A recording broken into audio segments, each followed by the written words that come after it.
लुटेरों के गिरोह हैं ये, पार्टी नहीं है अब। और लूट में नेताजी लगे हैं, उनकी पत्नी लगी है, फिर उनका बेटा लगा है, बेटे की भी पत्नी लगी है, फिर उनका चाचा, उनका ताऊ, उनका भतीजा, उनका मामा, उनका साला, सभी तो लूटने में लगे हैं। बताओ कौन सा खानदान है जो नहीं लूट रहा है? खानदान के खानदान लूट में लगे हुए हैं। यही देख लो आंध्र प्रदेश में। कल तक आंध्र प्रदेश के जिन नेताओं के पास टूटी साइकिल नहीं थी 20 साल पहले, आज उनकी संपत्ति हजारों करोड़ में कहां से आ गई?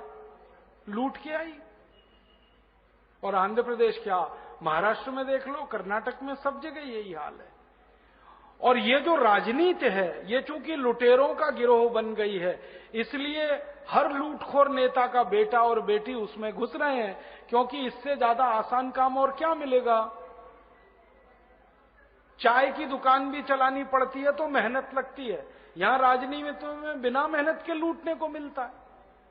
ना कोई मेहनत है, ना कोई मशक्कत है, ना कोई टैक्स देना है, और ना किसी से कोई जवाबदेही है। लूटो लूटो, घर भरो, विदेशी बैंकों के खाते भरो, ये है हमारे देश में। तो मैंने कहा कि अभी एक रास्ता तो ये है कि हम सब फिर से महात्मा गांधी, भगत सिंह, ऊधम सिंह, चंद्रशेखर का अवतार ग्रहण करें और इन नए काले अंग्रेजों को इस लूट की व्यवस्था से बाहर करें। ये एक रास्ता है। एक और रास्ता है दूसरा, कि हम सब कुछ ना करें, खामोश बैठे रहें। एक दूसरा रास्ता और है, खामोश बैठे रहें और कहें जो हो रहा है अच्छा हो रहा है, आगे होगा और भी अच्छा होगा, तुम क्यों व्यर्थ चिंता करते हो, तुम क्या लाए थे, क्या ले जाने वाले हो। ये दूसरा रास्ता है। हाँ, और इस रास्ते पर हमको भटकाने वाले 10-20 नहीं है, सैकड़ों लोग हैं, रोज आते हैं और माला पकड़ा देते हैं कि राम राम राम राम, राधे राधे राधे राधे, राम राम राम राम, राधे राधे, बस यही करो, देश तो ठीक हो जाएगा। और ज्यादा उनसे तर्क करो तो कहने लगे तुम क्यों व्यर्थ चिंता करते हो, तुम क्या लाए थे, क्या ले जाओगे, जो हो रहा है अच्छा हो रहा है, देश लुट रहा है अच्छा हो रहा है, आगे लुटेगा और अच्छा होगा। वो हमको समझाते हैं और इसी को धर्म कहते हैं,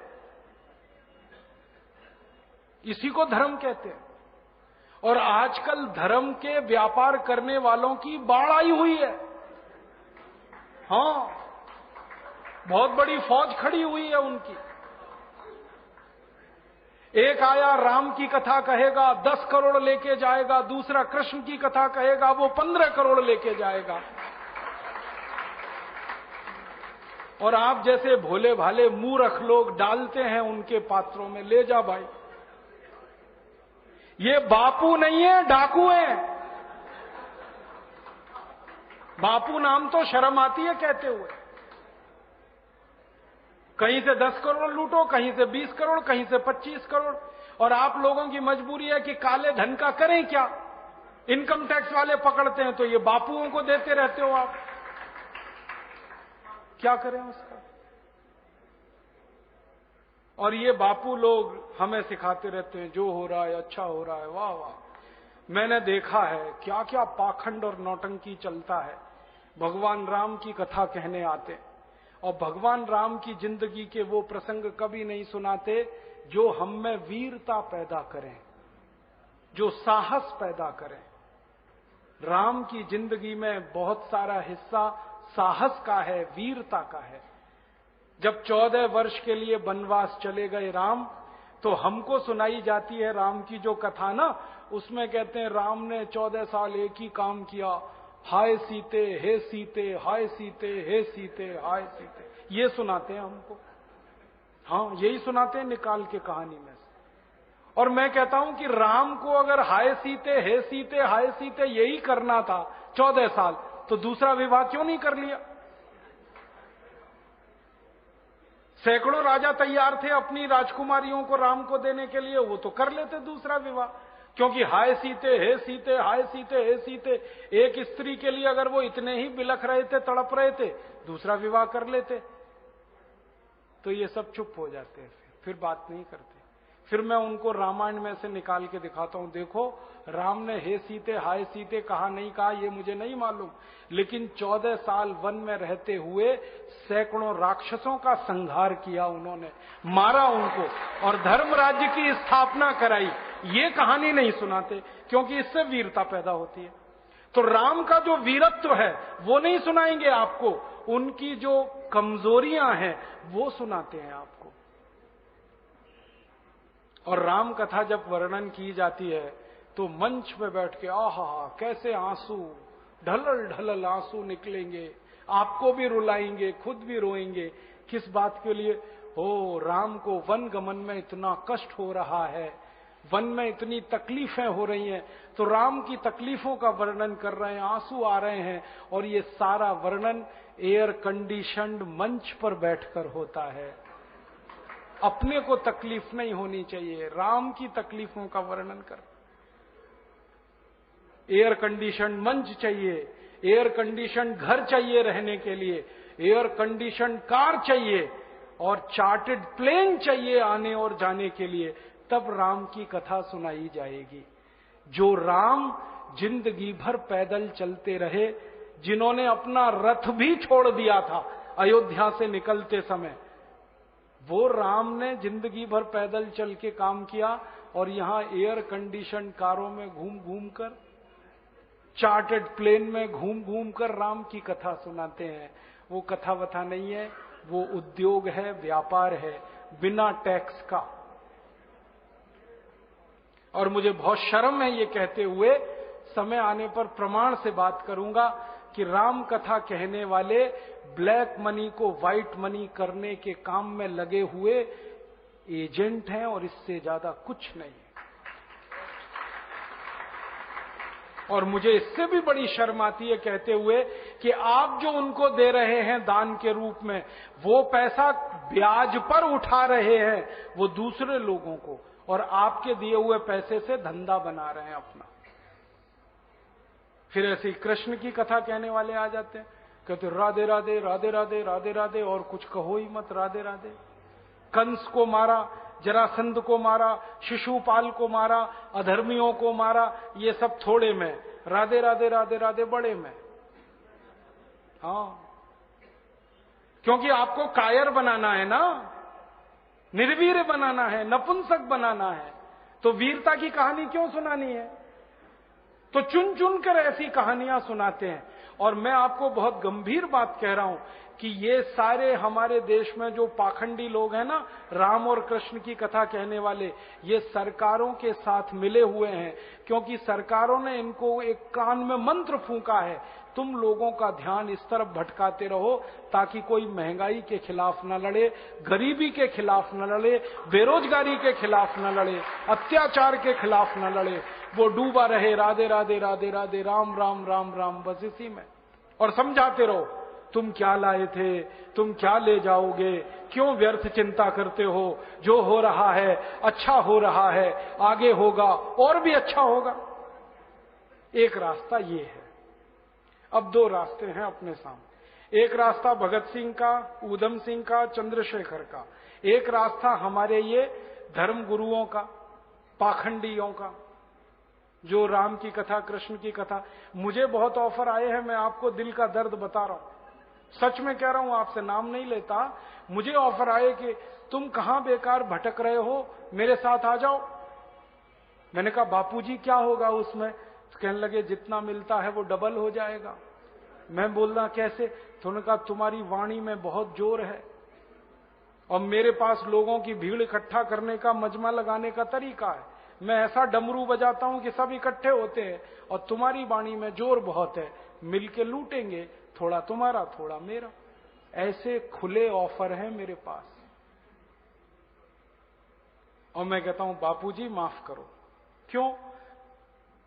कहते तुम्हें पैसे नहीं चाहिए। मैंने कहा पैसे ही चाहिए होते तो बहुत रास्ते हैं मेरे पास, यही एक बचा है। पैसे ही कमाने हैं तो बहुत रास्ते हैं, ये एक रास्ता थोड़ी है। बहुत तरीके हैं, पैसे कमा लूं, घर बना लूं, बीवी बच्चे ले आऊं, करोड़पति हो जाऊं, 10 करोड़पति हो जाऊं, 100 करोड़पति हो जाऊं। बहुत आसान काम है ये तो। थोड़ी चालाकी हो तो सैकड़ों करोड़ बनाना बिल्कुल मुश्किल नहीं है इस देश में। फिर अंत में तो वही होगा ना, सैकड़ों करोड़ हो गए, एक दिन डायबिटीज होगी, एक दिन अर्थराइटिस होगा, एक दिन हार्ट अटैक आएगा, मैं मरने ही वाला हूं। तो मरना तो है ही, वहां भी शायद जल्दी मरूं, क्योंकि जब शरीर में तामस वृत्ति आती है ना तो जल्दी मरता है आदमी। जब तक सात्विक रहता है तब तक थोड़ा दम रहता है, तो तामस वृत्ति आएगी, मरना मुझे वहां भी है। तो क्यों ना इस रास्ते पे चल के मरूं जहां सात्विक वृत्ति भी है, मरना है ये तो पक्का ही है, जिंदा तो कोई रहेगा नहीं। तो भगत सिंह का रास्ता क्या बुरा, ऊधम सिंह का रास्ता क्या बुरा, चंद्रशेखर का रास्ता क्या बुरा, कुछ करके मरो ना। मरेंगे ये सब भी, साधु संत पाखंडी, राम की कथा सुनाते सुनाते हार्ट अटैक आएगा, मरेंगे वो भी। डायबिटीज सबको हो रखी है, मैंने देखा है नजदीक से जाके, सब इंसुलिन लगाते हैं, खाते हैं गोलियां, अपनी डायबिटीज नहीं मिटा पाते, दूसरों को उपदेश देते फिरते। ब्लड प्रेशर सबको बढ़ा हुआ है, क्योंकि ये जो काला धन है ना, इसका हिसाब किताब करने में बीपी ही बढ़ने वाला है। सब बीपी की गोलियां खाते हैं, सब डायबिटीज के लिए शिकार है, तो दूसरों को उपदेश देंगे तो मैं भी लग जाऊं, वो एक रास्ता है। एक रास्ता भगत सिंह, ऊधम सिंह, चंद्रशेखर का भी है। मौत तो दोनों में ही आने वाली है, बस अंतर इतना है, एक मौत ऐसी आएगी जिसको देश और समाज जिंदगी भर याद रखेगा, और एक मौत ऐसी आएगी कोई पूछेगा नहीं। तो हमने तो चुन लिया है दूसरा रास्ता, भगत सिंह वाला, ऊधम सिंह वाला, और तय कर लिया है कि जैसे भगत सिंह, ऊधम सिंह, चंद्रशेखर ने गोरे अंग्रेजों को भगाया, वैसे ही हम आज के इन काले अंग्रेजों को मार भगाएंगे इस देश में। और करना क्या है? करना तो एक ही काम है, इस लूट के तंत्र को बदलना है जो अंग्रेजों ने कायम किया और आज तक चला आ रहा है। और ये तंत्र जब तक हम बदलेंगे नहीं, एक भी गरीबी, भुखमरी, बेकारी की समस्या का समाधान होगा नहीं। तो अब हमने क्या करना है, हमारे सपने क्या हैं इस भारत के बारे में? अब मैं व्याख्यान के अंतिम भाग में हूं। क्या सपने हैं? पहला सपना है गरीबी, बेरोजगारी दोनों खत्म हो इस देश से, क्योंकि ये मेरे अकेले का सपना नहीं है, भगत सिंह का भी यही था, चंद्रशेखर का यही था, सुभाष चंद्र बोस का यही था। इन सारे क्रांतिकारियों ने जब लड़ाई लड़ी है ना, तो अपने अपने समय में बहुत सारे लेख लिखे हैं, भाषण दिए। उन भाषणों को मैं इकट्ठा कर रहा हूं आजकल, लेखों को इकट्ठा कर रहा हूं। कोई भी क्रांतिवीर ऐसा नहीं है जो ये ना कहे कि अंग्रेजों को भगाना आखिरी उद्देश्य है। वो कहते हैं अंग्रेजों को भगाना तो पहला उद्देश्य है, आखिरी उद्देश्य है भारत की गरीबी मिटानी है, भुखमरी मिटानी है, बेरोजगारी मिटानी है, भारत में समृद्धि लानी है। सब क्रांतिकारी यही कहते हैं, उनका भी यही सपना है, हमारा भी यही सपना है कि भारत की गरीबी, भुखमरी, बेकारी दूर हो। अब इसको दूर करने के लिए पैसे चाहिए, वो कहां से आएंगे? तो एक तो रास्ता है कि और ज्यादा टैक्स लगाओ, पैसे लाओ। ज्यादा टैक्स लगा के गरीबी ही आती है, समृद्धि नहीं आती। दुनिया में सबसे महान अर्थशास्त्री चाणक्य ने कहा कि जिस राज्य की प्रजा ज्यादा से ज्यादा टैक्स भरती है, उस राज्य के लोग भिखारी हो जाते हैं। इसलिए टैक्स तो कम से कम ही होना चाहिए। तो ज्यादा टैक्स लगा के पैसे लाना ये तो मूर्खता का काम है। तो फिर पैसे कहां से लाएं विकास करने के लिए? तो हमने लक्ष्य तय किया है कि नेताओं ने जो लूट कर काला धन विदेशों में जमा किया है, इसको वापस लाकर इससे विकास करना है देश का। और ये लूट का धन 258 लाख करोड़ है, कोई मामूली रकम नहीं है। इसको वापस लाके विकास करना है। आप बोलेंगे ये कैसे आएगा? इसको वापस लाने के 4 रास्ते हैं। पहला रास्ता है कि जिन विदेशी बैंकों में ये धन जमा है, उन बैंकों में ये धन निजी संपत्ति के रूप में जमा है। व्यक्तिगत संपत्ति, किसी नेता की, किसी अधिकारी की व्यक्तिगत संपत्ति, निजी संपत्ति। अगर हम इस धन को राष्ट्र की संपत्ति घोषित करा सकें, तो ये धन किसी भी बैंक में जमा नहीं हो सकता, ये वापस आएगा भारत में। क्योंकि अंतर्राष्ट्रीय बैंकिंग व्यवस्था का एक नियम है, किसी भी देश की राष्ट्रीय संपत्ति उसी देश में जमा होती है, वो जिस देश की होती है, दूसरे देश में जमा नहीं हो सकती। तो अब तक जो जमा है वो निजी संपत्ति है, हम इसको राष्ट्र की संपत्ति बना दें तो ये वापस आएगा। आप बोलेंगे ये कौन करेगा? इस काम को करने के लिए दो संस्थाएं हमारे पास हैं। एक का नाम है सुप्रीम कोर्ट और एक का नाम है संसद। सुप्रीम कोर्ट की ताकत है कि वो किसी भी संपत्ति को राष्ट्रीय संपत्ति घोषित कर सकता है। और सुप्रीम कोर्ट ने एक बार ऐसा किया था। यूरिया घोटाला हुआ जब नरसिम्हा राव के जमाने में, तो 133 करोड़ रुपए चला गया था देश के बाहर। सुप्रीम कोर्ट ने उसको राष्ट्रीय संपत्ति घोषित करके वापस मंगा लिया और स्विस बैंक से वो 133 करोड़ रुपए वापस आ गया। और पता है, वो नरसिम्हा राव के बेटे के खाते में जमा था। हाँ, और सुप्रीम कोर्ट ने नरसिम्हा राव के बेटे को जेल भेज दिया। प्रधानमंत्री के बेटे को जेल भेजा था, वो मैं भूला नहीं कभी भी। सुप्रीम कोर्ट में इतनी ताकत है। तो हमने सुप्रीम कोर्ट में एक मुकदमा लगाया है अभी 6 महीने पहले, ये जो भारत स्वाभिमान नाम की संस्था है ना, इसकी तरफ से। और मुकदमा हमारा एक ही है कि अगर यूरिया घोटाले का पैसा सुप्रीम कोर्ट ने राष्ट्र की संपत्ति घोषित किया था, तो चारा घोटाले का भी राष्ट्र की संपत्ति है, बोफोर्स घोटाले का भी राष्ट्र की संपत्ति है, सभी घोटालों का पैसा राष्ट्र की संपत्ति है। और इस तर्क से अगर सुप्रीम कोर्ट सहमत हो जाए तो 258 लाख करोड़ को राष्ट्र की संपत्ति वो घोषित कर सकता है।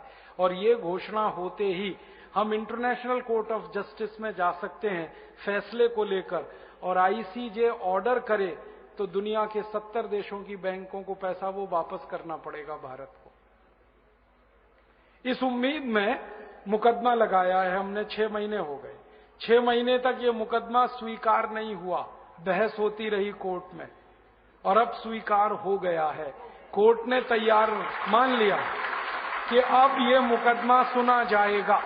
6 महीने लगे और कोर्ट ने अपने को कन्विंस करने के लिए सब तरफ से जानकारी मंगाई। हमने कहा, उतने पे विश्वास नहीं किया कोर्ट ने। एक अंतर्राष्ट्रीय संस्था को कॉल किया कोर्ट ने, उसका नाम है ट्रांसपेरेंसी इंटरनेशनल। उन्होंने आके सारे दस्तावेज कोर्ट में पेश किए कि भारत का कितना ब्लैक मनी। फिर और एक संस्था को कॉल किया कोर्ट ने, उनका नाम है टैक्स जस्टिस नेटवर्क। उनको बुलाया, उन्होंने दस्तावेज दिए। फिर भारत के तमाम बड़े अधिकारियों को बुलाया कोर्ट ने, एनफोर्समेंट डायरेक्टरेट के, पूछा कि आपको मालूम है विदेशी बैंकों में खाते हैं?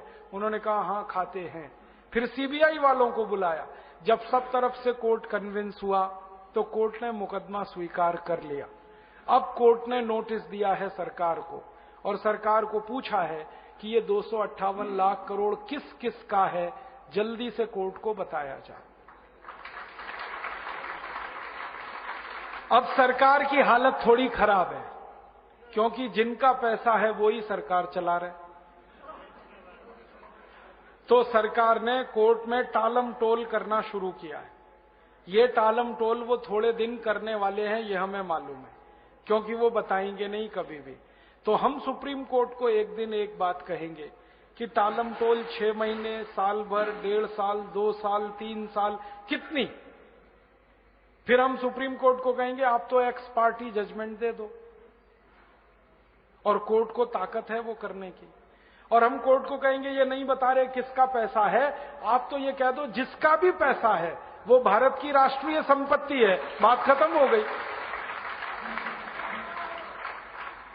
और उम्मीद है कि कोर्ट ये फैसला देगा और ये फैसला हुआ तो 258 लाख करोड़ वापस आएगा। दूसरा रास्ता है अपने पास, वो ये कि हम संसद में अगले 4 सालों में एक प्रस्ताव पास कराना चाहते हैं। और वो प्रस्ताव ये है कि 15 अगस्त 1947 के बाद जितना भी धन भारत से बाहर गया वो भारत की राष्ट्रीय संपत्ति है। बस किसी का नाम नहीं लेना, बात नहीं कहना। 15 अगस्त 1947 के बाद जितना धन बाहर गया है भारत से हवाला के थ्रू, क्योंकि सब हवाला से ही जाता है, वो भारत की राष्ट्रीय संपत्ति है। संसद प्रस्ताव को पास करे। अब इस प्रस्ताव को रखेगा तो कोई एक सांसद, और वो हमें मिल ही जाएगा अगले 4 साल में। कोई तो माई का लाल मिलेगा, ऐसा तो नहीं है कि सब मर गए। और प्रस्ताव जब रखा जाएगा तब बहस होगी।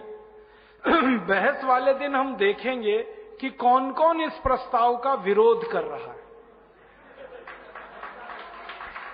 जो विरोध करेगा पक्की बात है खाते उसी के हैं, पैसा उसी का है, और सारा देश देखेगा बेईमान कौन कौन है संसद में। आप तो अपने सांसद पे नजर रखना बस, कि आपका सांसद क्या कह रहा है। हर एक इलाके में मैं घूम घूम के लोगों से एक ही बात कह रहा हूं कि जिस दिन ये प्रस्ताव आएगा, टीवी पर बहस आएगी, क्योंकि अब डायरेक्ट टेलीकास्ट होने लगा है, आप अपने सांसद पे नजर रखना वो क्या कर रहा है। आपको पता चल जाएगा वो बेईमान है ईमानदार है। अब संसद में या तो प्रस्ताव गिरेगा या पास होगा। गिरेगा तो विरोध करने वाले सांसद ज्यादा चाहिए, तो सारा देश देखेगा बेईमान और हरामी कौन कौन है इस देश में।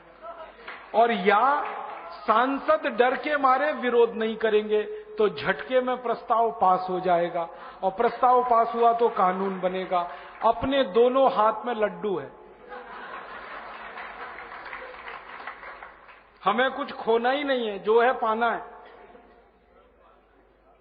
तो या तो बेईमानों को एक्सपोज करेंगे पूरे देश में, और घूम घूम कर कहेंगे कि ऐसे हरामी और बेईमानों को दोबारा चुनकर मत भेजो, जो विदेशी पैसे को वापस लाना ही नहीं चाहते, जो देश को अमीर होने ही नहीं देना चाहते, जो गरीबी मिटने ही नहीं देना चाहते इस देश की।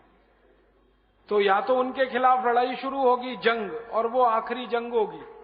या तो वो रहेंगे या तो हम रहेंगे, बीच में कुछ नहीं होगा। और अगर प्रस्ताव पास हो गया तो कानून बन गया, तो पैसा आ जाएगा 258 लाख करोड़। तीसरा और रास्ता है अपने पास, हम इस पूरे 258 लाख करोड़ का ब्यौरा लेकर इंटरनेशनल कोर्ट ऑफ जस्टिस में जा सकते हैं और दुनिया के 70 देशों के खिलाफ प्रतिबंध लगवा सकते हैं। अमेरिका ने अभी ऐसा किया। आपको मालूम है अमेरिका में भी भ्रष्टाचार है, वहां के भी लूटखोर नेता हैं, उन्होंने भी स्विस बैंक में खाते खोल रखे थे। बराक ओबामा ने अभी एक झटके में वो सब ठीक किया। उसने कानून बनवाया पहले अपने देश में, और वो कानून से पैसा ले आया। स्विस बैंक से 780 अरब डॉलर लाया निकाल के बराक ओबामा, और उसने अपनी इंडस्ट्री में लगा दिया वो पैसा, और अमेरिका के 19,780 खाते बंद कराए उसने। तो ये बराक ओबामा अगर कर सकता है तो भारत भी कर सकता है। बस अंतर इतना है कि अमेरिका को बराक ओबामा मिल गया है, भारत को एक बराक ओबामा की तलाश है। अगले 4-5 साल में मिलेगा, कोई ना कोई तो निकलेगा। भारत माता वीर विहीन नहीं है, निपूती नहीं है, बांझ नहीं है। जब जरूरत पड़ती है इस माता ने बड़े बड़े लाल पैदा किए हैं देश की समस्याओं का समाधान करने। आगे भी होगा, इसका विश्वास है हम। और ये काम हम बराक ओबामा की तरफ से भी कर सकते। बराक ओबामा ने अभी एक बहुत रोचक बात कही। हमारे प्रधानमंत्री गए थे अमेरिका, अभी मालूम है मनमोहन सिंह अमेरिका गए। बराक ओबामा ने मनमोहन सिंह को ऑफर किया, देखो मैंने स्विस बैंक से पैसे निकाल लिए, आपको निकलवाने? ऐसे ही बोला उसने, आपको निकलवाने, मैं मदद करता हूं आपकी। तो मनमोहन सिंह की ऊपर की सांस ऊपर, नीचे की नीचे, न हां कहा न ना कहा। फिर उसने कहा मैं भारत की मदद करना चाहता हूं सीरियसली इस काम में, और मैंने जैसे पैसा निकाला है स्विस बैंकों से मैं वो बताना चाहता हूं, आप ऐसे निकालो। अब मनमोहन सिंह चुपचाप लौट आए, क्योंकि उनको बोलते ही नहीं बनता, क्योंकि सरकार चलाने वालों का पैसा है, बात ही नहीं करते वो। तो बराक ओबामा तैयार है, वो कहता है मैं मदद करूंगा भारत की। क्यों? वो कहता है भारत की मदद इसलिए करनी है, भारत महान देश है, ये वो बोलता है। और भारत की महानता जब वो गिनाता है ना, तो सबसे पहले कहता भारत बजरंगबली का देश है, हनुमान जी का देश, और वो हनुमान जी का भगत है बराक ओबामा। उसने मंदिर बनाया है, मालूम है, आधा ईसाई आधा मुसलमान बराक ओबामा हनुमान जी की पूजा कर रहा है। जब वो चुनाव लड़ रहा था तो उसने बजरंगबली का मंदिर बनाया, जयपुर से मूर्ति मंगाई थी, स्थापित कराई। और पहला राष्ट्रपति है अमेरिका में जिसने दिवाली मनाई अभी। हाँ, दिवाली को हनुमान जी की पूजा होती है ना, उसने की वहां, पंडित जी को बुलाया उसने। और वो कहता भारत महान देश है क्योंकि महात्मा गांधी का देश है। वो महात्मा गांधी को गुरु मानता है अपना। उसके घर में एक ही फोटो है वो महात्मा गांधी की। वो कहता है इसलिए मैं भारत की मदद करना चाहता हूं। अब भारत सरकार ही तैयार नहीं है मदद लेने के लिए। तो ये अपने पास और एक रास्ता है। तो अपने पास 4 रास्ते हैं। एक चौथा रास्ता है कि हम खुद चाहें तो स्विट्जरलैंड से दादागिरी करके ये पैसा ला सकते हैं। स्विट्जरलैंड के पास ना आर्मी है, ना एयरफोर्स है, ना नेवल फोर्स है, छोटा सा देश है। हाँ, जनसंख्या भी इतनी कम है जितनी तो हमारे एक जिले में है, उतनी तो स्विट्जरलैंड पूरे देश में नहीं। मैं तो मजाक में कभी कभी ये कहता हूं कि सारे भारतवासी, माफ करना ये कहने के लिए, इकट्ठे होकर पेशाब कर देंगे तो स्विट्जरलैंड बह जाएगा।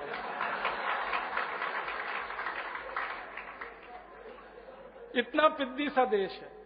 2 घंटे कार चलाओ तो स्विट्जरलैंड की सीमा खत्म हो जाती है, दूसरे देश में कार घुस जाती है। पुलिस उनके पास है नहीं, आर्मी है नहीं, थोड़ी दादागिरी करो वो तो दे देंगे। अमेरिका ने अभी कहा था उनको कि इराक का ध्यान है, अफगानिस्तान का ध्यान है, वो आपका भी हाल हो सकता है। तुरंत उन्होंने पैसे निकाल के दे दिए, 1 मिनट नहीं लगा। तो अपने पास 4 रास्ते हैं, पहले तीनों रास्तों का उपयोग करेंगे। कानून से वो पैसा लाएंगे, क्योंकि गलत कानून के कारण वो पैसा गया है, तो कानून सही करके उसको वापस लाएंगे और भविष्य में ये पैसा बाहर ना जाए इसकी पक्की व्यवस्था करेंगे। पहला कानून बनाएंगे, पैसा भारत की राष्ट्रीय संपत्ति है तो 258 लाख करोड़ आएगा। दूसरा ही कानून बनाना है कि भारत में अगर कोई भ्रष्टाचार करे और पकड़ा जाए तो 3 महीने में उसको फांसी की सजा, बहस नहीं करनी है अदालत। और तीसरा काम हमें क्या करना है, ये पैसे लाने हैं विदेशों से 258 लाख करोड़, तो इसमें 50 लाख करोड़ खर्च करना है तुरंत गांव के विकास के लिए। भारत के गांव में उद्योग नहीं है, गांव में पानी नहीं है, गांव में बिजली नहीं है, गांव में सड़क नहीं है, गांव में हॉस्पिटल नहीं है, गांव में डॉक्टर नहीं है, गांव में शिक्षा के लिए स्कूल नहीं है। गांव में पैसा लगाना है। और हमने हिसाब निकाला, 50 लाख करोड़ भारत के 6,38,365 गांवों में इन्वेस्ट करना है। कैसे? एक तो उद्योगों में 100 उद्योग हर गांव में हम लगा सकते हैं। कपास होती है 4 लाख गांवों में, हर गांव में कपास होती है तो खादी बनाने का काम हो सकता है, सूत बना सकते हैं, चरखा चला सकते हैं, खादी बन सकता है। 15 करोड़ लोगों को इसमें रोजगार मिलता है। लगभग भारत के 4 लाख गांवों में गन्ना होता है, जहां गन्ना होता है वहां गुड़ बना सकते हैं। चीनी तो नहीं बनवानी, गुड़ बनवाना है। और गुड़ की डिमांड पूरी दुनिया में है। आपको हैरानी होगी, दुनिया के देश 150 रुपए किलो गुड़ खरीदने को तैयार हैं, मिलता नहीं किसी को। आप पूछोगे क्यों? चीनी से ज्यादा खतरनाक पूरी दुनिया में कोई वस्तु नहीं बनती। चीनी माने जहर, दुनिया को समझ में आ गया। डायबिटीज इतनी, और डायबिटीज के अलावा जो दूसरे कॉम्प्लिकेशंस हैं वो इतने चीनी के बारे में एक ही जानकारी देता हूं। आप आधा किलो खाना खाओ और 50 ग्राम चीनी खा लो पीछे से, 50 ग्राम तो छोड़ दो, 1 चम्मच खा लो। आधा किलो खाने पर 1 चम्मच चीनी खा लो तो पूरा आधा किलो खाना पच जाएगा। उसकी पूरी ऊर्जा 1 चम्मच चीनी को नहीं पचा पाती। चीनी डाइजेस्ट नहीं होती कभी भी। क्यों? उसमें कुछ ऐसी चीज है ही नहीं जो डाइजेस्ट हो। ऑर्गेनिक उसमें कुछ भी नहीं है, सब इनऑर्गेनिक है। और चीनी का अर्थशास्त्र और समाजशास्त्र ये है कि ना उसमें कोई विटामिन है, ना उसमें कोई प्रोटीन है, ना उसमें कोई कैल्शियम आयरन आदि है, ना माइक्रोन्यूट्रिएंट्स हैं। वो जहर का पुलिंदा है। हम चाहते हैं कि चीनी बंदी हो जाए तो अच्छी है, वैसे भी 50 रुपए किलो हो गई है। फालतू में क्यों दिमाग खराब करें? हम तो गुड़ बनवाएंगे और सारी दुनिया गुड़ मांग रही है, और ऑर्गेनिक गुड़ तो सब मांग रहे हैं। गन्ना पैदा करें बिना यूरिया, बिना डीएपी, उस गन्ने से गुड़ बनाएं। अभी ग्राहक तैयार हैं 150 रुपए किलो खरीदने के लिए सारी दुनिया में। ये जितनी बेकरीज चलती है ना यूरोप में, वो सब गुड़ चाहते हैं, क्योंकि वो कहते हैं कि गुड़ से जब हम वो बनाते हैं उनके स्वीट डिश, वो ज्यादा लंबे समय टिकते हैं। चीनी वालों को टिकाने के लिए बहुत सारे केमिकल मिलाने पड़ते हैं। गुड़ जो है ना नेचुरल प्रिजर्वेटिव है, तो वो गुड़ मांग रहे हैं। हम 4 लाख गांव में गुड़ बनवा सकते हैं, खुद भी खाएंगे, दुनिया को खिलाएंगे, और इस काम में कम से कम 1.5-2 करोड़ किसानों को काम मिलेगा। फिर भारत के 2.5 लाख गांव हैं, वहां गेहूं पैदा होता है, गेहूं का आटा सब खाते हैं, गेहूं कोई नहीं खाता। तो गेहूं का आटा गांव में बनेगा, शहर में बिकेगा। गेहूं 11 रुपए किलो है, आटा 26 रुपए किलो बिकेगा।